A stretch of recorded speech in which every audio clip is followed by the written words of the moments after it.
When we last left off, Amy had told the world about the vile plans of Ron DeSantis and his transphobic terror squad. Now, our intrepid heroine turns her attention to the mysterious and bulbous lands of Strange World, the 61st feature-length animated film from Walt Disney Animation Studios. What did Amy think of it? And what else does she have to say? Will this be a complete disaster? Stay tuned to find out in the amazing all-new episode of The Reluctant Disney Adult.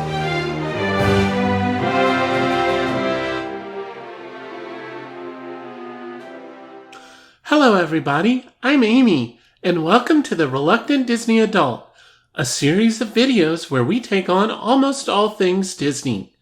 Today, that thing will be Strange World. Yes, I know I just repeated the cold open in a less stylized manner, but that's okay. This is just what we do here. We're going to jump right in shortly, but first I wanted to let you know about a big change in this episode's production.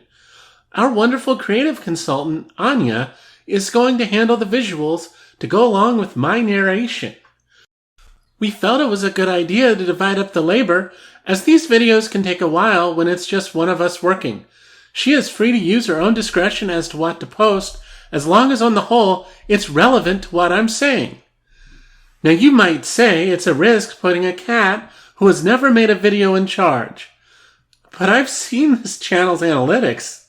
We don't have a lot to lose. Anyways, are you excited, Anya? How about you, viewers? I know I am. Let's dive into the world of Avalonia and see where this takes us.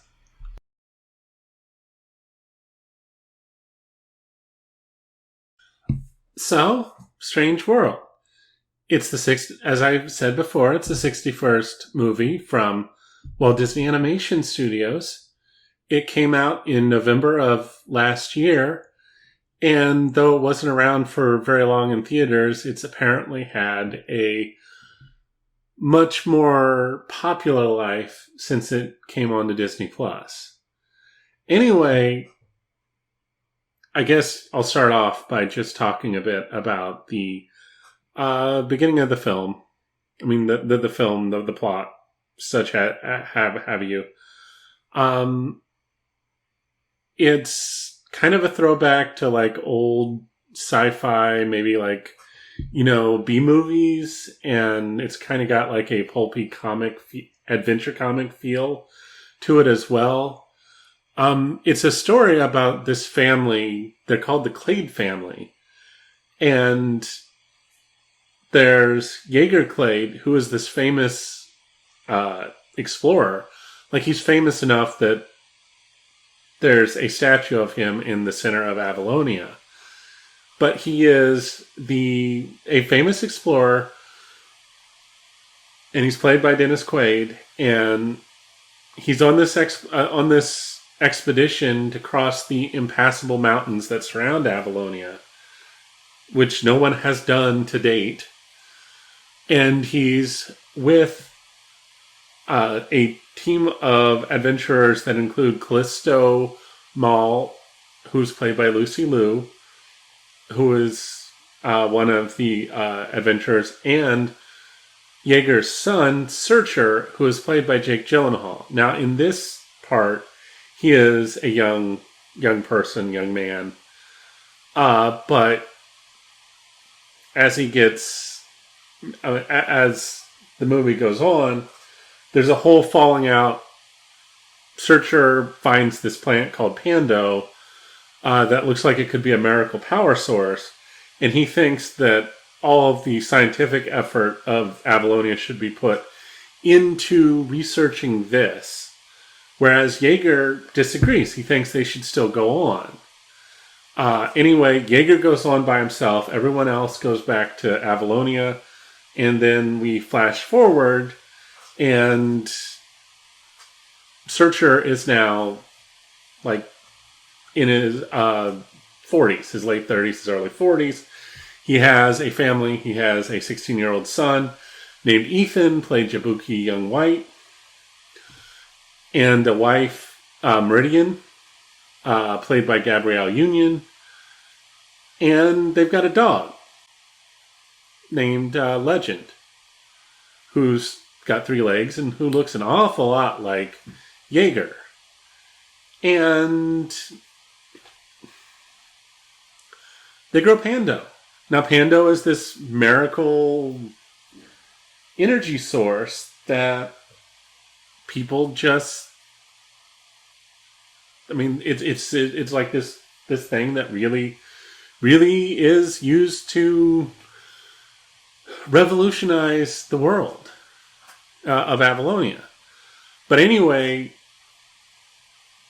things happen. There's a little bit of a romance between Ethan and a boy he has a crush on. It's sweet and innocent and boring, like a lot of Disney romances can be. Of course, it makes the worst people in the world just angry as shit. But anyway, the main story is Pando is kind of this... will you excuse me for a second? Anya, will you please not advertise your non-transferable property titles on our video channel? Okay, thanks. Okay, let's continue. Hopefully there will be no more interruptions like that. So, where were we? Oh, yeah, that's right. Pando. We were talking about Pando. This thing that is just this miracle, but it's dying. It's clearly dying. And that's a thing that they have to deal with, which kicks off the whole story. And those are really all the main characters. There is another character named Caspian, played by Karen Sony, who is just this goofy dork of a member of the expedition. He fails at a lot of things, actually. And then there's also Duffel, a pilot that's played by Alan Tudyk, who basically exists to be a reference to Wash from Firefly and Serenity by, dying in a similar way to how Wash died in Serenity. And that's pretty much it. I mean, I guess there's Ethan's love interest, Diazo, but like I think he has like 1 or 2 lines. It's not a deep bench of a cast. Anyway, they're trying to find out what's killing the Pando, and as they go on, they descend into the caves below Avalonia in the mountains, and they find out that there's this whole big ecosystem of all these strange organisms that live there, including Jaeger, who is still alive and has been living down there. And anyway, then it turns into this like environmental parable, because it turns out the Pando is actually not like this miracle thing that's dying. I mean, it is dying, but it's not this miracle. Instead, it is a parasite that is killing this giant turtle. I keep wanting to say tortoise. It's a turtle. It's killing this turtle, and that's causing issues for everyone. Because obviously that turtle dies. Avalonia, which is on the back of the turtle, is probably going to die with it, because the turtle most likely will sink, and Avalonia with it. So it turns into that kind of story. But there's also this thing that they're trying to do, in part maybe because they had such good result with Encanto with it, but they tried to turn it into this kind of generational story where Searcher feels like Jaeger was trying to get him to be something he's not, but then he turns around and is doing the opposite thing to Ethan, where Searcher wants Ethan to be a farmer, but Ethan wants to be, an adventurer or a scientist or something other than a farmer. Whereas Jaeger tried to get Searcher to be an explorer, but Searcher wanted to be a farmer. And, they have that whole story, and of course, there's a whole thing where the Clades basically are against Callisto, who's the leader of Avalonia now, and her crew, because for the time being, they seem to be in conflict. The crew of the Venture, who went on this exploration, who started it in the first place, are still trying to do the mission to save the Pando. They don't listen to the Clades. But in the end, they all come together and they work with the various organisms to...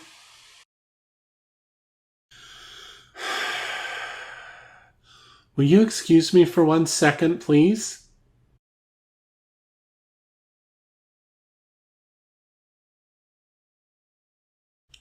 Sorry about that again.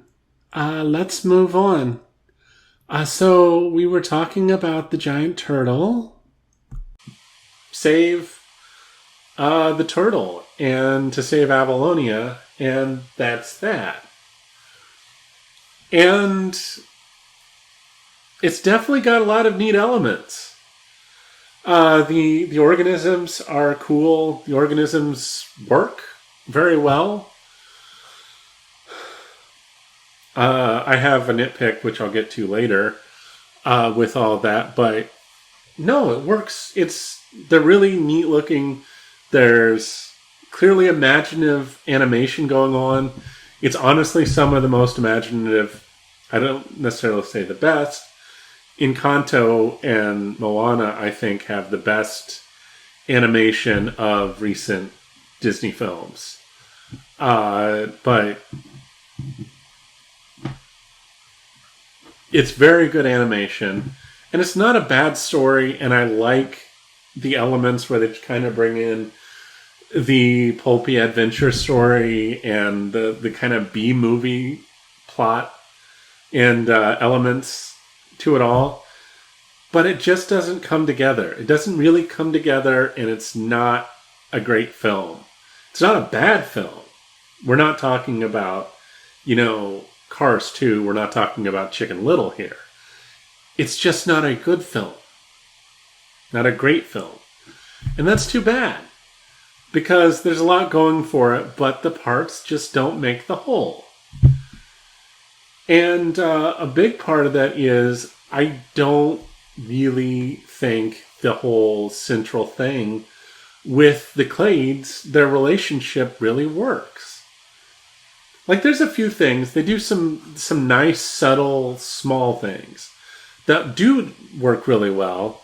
Like, just kind of, like, showing you how Jaeger and Searcher, how they kind of rest their arms on a balcony, or a railing, not a balcony, a railing on the Venture, and things like that, how they kind of hold their arms, how they kind of react in similar ways, which kind of points to how they kind of are similar in how they butt heads. Amy here. We here at the Reluctant Disney Adult do not approve of or are involved with in any way Anya's venture known as Cinemeow Sense. In addition, I would like to state that we do not condone the sale of non-transferable property titles, which are clearly a scam being purchased.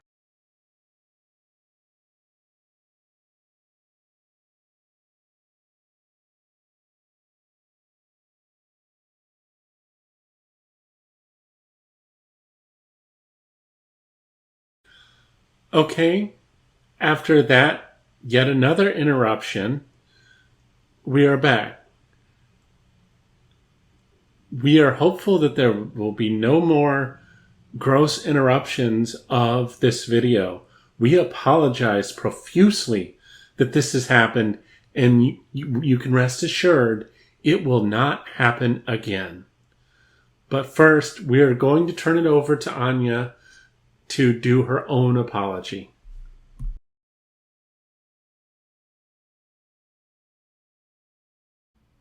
Okay, that out of the way, let's get back to our video. It's not done poorly, but it's not done well. And that's kind of the problem I have with the film. Again, and that's the central relationship. That's really the big conflict. And it's good that there's not really a conflict beyond does Ethan make a move with the boy that he has a crush on or not. That it's not like this big dramatic thing about whether you come out as gay. Because it is clear that he is already out. He is out and everyone accepts him. And that's cool and that's fine. And more movies should be like that. But it's not a part of the story. And it's not really something that need to focus on or anything. It's the main emotional story is between the three generations of the Clades. And it just doesn't work. And you get beyond that. Meridian is an excellent pilot, and she's kind of cool in her own way, and all of that. Uh-oh, that's not good.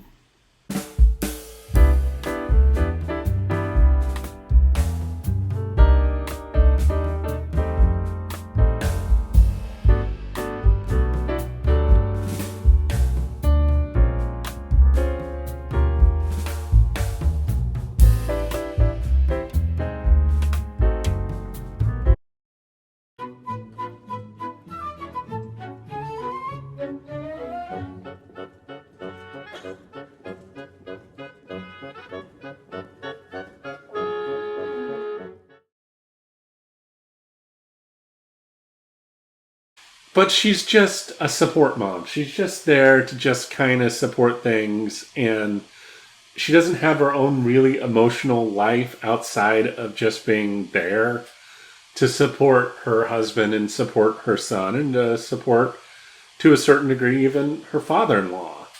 And that kind of doesn't work very well. And I guess there's a bit of a conflict between Callisto and her crew trying to continue the mission. Even when Searcher, Ethan, and Meridian are all trying to convince them otherwise. I guess that's there, but it's not, it's pretty thin. It just doesn't. With this girl. And more than the whole does not add up to more than the parts. And that's just the way it is. And like the emotional story, then they're trying to go for the same side. Very hard to get. But Encanto has the benefit of even when Searcher and Ethan and Meridian are all trying to convince them otherwise. I guess that's there, but... Okay, I'm done. This is it. I'm done. I'm out of here. Dump it, cut it, whatever. I'm done. Okay? Wrong studio anyway.